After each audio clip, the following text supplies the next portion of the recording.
family served in Italy and England. His dad, Vinderslev, who was a speaker here in 06, 1965 graduate from here, served in the Army in Vietnam and the Sea Company with the MP Company. His uncle, Glenn Vinderslev, Chokio graduate, was wounded while serving in the U.S. Army in Korea. He was attacked while guarding in the DMZ zone. Chris was born and raised in Appleton as a graduate of Black Pearl Valley High School, joined the Army Guard in 2005, and served with the 175th Forward Support Company based out of Appleton. He deployed with them in 2009 and 10 to Camp Ring, Kuwait, was transferred to Headquarters Company, 135th Brigade Support Battalion based out of Camp Ripley. He served with that company in Camp Virginia and Kuwait from 2011 to 2012, where he achieved the rank of sergeant. He enlisted as the National Guard. His enlistment as the National Guard ended in 2012. Please welcome Sergeant Chris Vinderslev.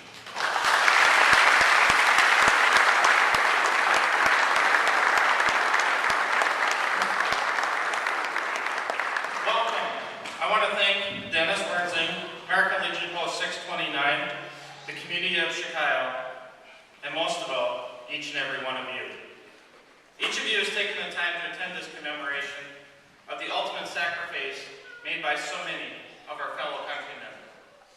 This day is now officially known as Memorial Day and was initiated almost 150 years ago as Decoration Day in the aftermath of the Civil War. Concerned citizens adorned the graves of those lost with flowers and buntings to recognize the sacrifices made by their loved ones in the great schism that was the Civil War. Few families were left untouched by the war. The wound of the country was deep. Many were unsure whether we would again become one nation under God. Both sides, the North and the South, chose to recognize these sacrifices in the spring when the flowers were in bloom and hope sprang eternal. Over time, the wounds of the Civil War healed, and the United States of America grew to a nation of 50 states which share a love of freedom. The Union veterans of the Civil War founded the Grand Army of the Republic in 1866, the year of the first Decoration Day. This organization was dedicated to the promotion of American values and the education of the youth on the sacrifices made by their brethren. I would like to share with you a quote from General James A. Garfield from his 1868 Decoration Day speech. For love of country, they accepted death, and thus resolved all doubts, and made immortal their patriotism and their virtue. This statement exemplifies the possibility that every patriot who raises their right hand and swears an allegiance to their country must contemplate. Memorial Day is not a day that glorifies war.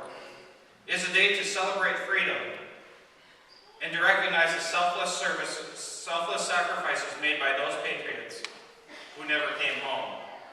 Some died gloriously, however, many succumbed to disease or were killed while performing the duties of the common soldier, sailor, airman, or marine. I think of those boys from this area who almost 100 years ago were summoned to service for World War I. Many had never been further than a few miles from home. They stepped up when their country needed them, leaving everything they knew. Unfortunately, many of them were exposed in this process to germs and pathogens they had no immunity to. This caused many to perish. I think of how terrifying it must have been for them to be so sick, so far from home, and how heartbreaking for their families when they received the news their loved ones weren't coming home. History too often overlooks the casualties that occur outside the clash of battle. There are no medals, no stories of great exploits, just a young life snuffed out. The means that took those loved ones doesn't matter to the families. All they know is their loved one has been lost. The laughs that will never be heard again, dreams that will never be achieved. Yet what remains is an empty chair and a hole in their hearts. I've lost a few close friends in the global war on terror. No two were lost in similar circumstances. Each circumstance is unique as the individual. Some to IEDs, some to direct action, one in a helicopter crash. Again, the instrument of their loss isn't what is important. All I know is that they're gone. In this post-Vietnam era, when less than half of the population of the United States knows anyone who has any military experience, too many citizens don't understand these sacrifices. They see the media and Hollywood's depiction of military service and believe that that is reality. Programmed robots who are in constant battle and come home, unable to deal with what they have faced. Nothing could be further from the truth. Less than 1% of my generation has served in this global war on terror. The longest conflict America has ever been engaged in. I shudder to think if there will even be commemorations like this when I am an elder. Will we be swept aside? Will we be ignored? With such a small margin of the population being concerned, and there's such a separation between the common American and our service to our country. Vietnam created a great wound in this country, a great divide between the military and its citizens, which has continued to grow. While my generation was treated much better than the Vietnam veterans who returned to such hostility, there's still a great divide between too many Americans and its service members. I believe that the small town is the last bastion of true patriotism and honor to service. Through these small towns that dot this great nation of ours, we must have a revival of patriotism, renewing the passion for our country and freedoms we enjoy.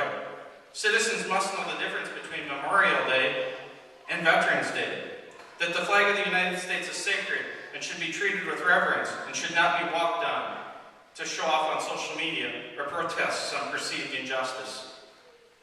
Those individuals should be grateful they reside in a nation where they can express their views without violent reprisal. We must get back to the fundamental principles that made this country great. Some call me an alarmist when I say if we had to fight World War II today, I'm not sure if we could come together as a country and defeat tyranny. Today our country faces many threats.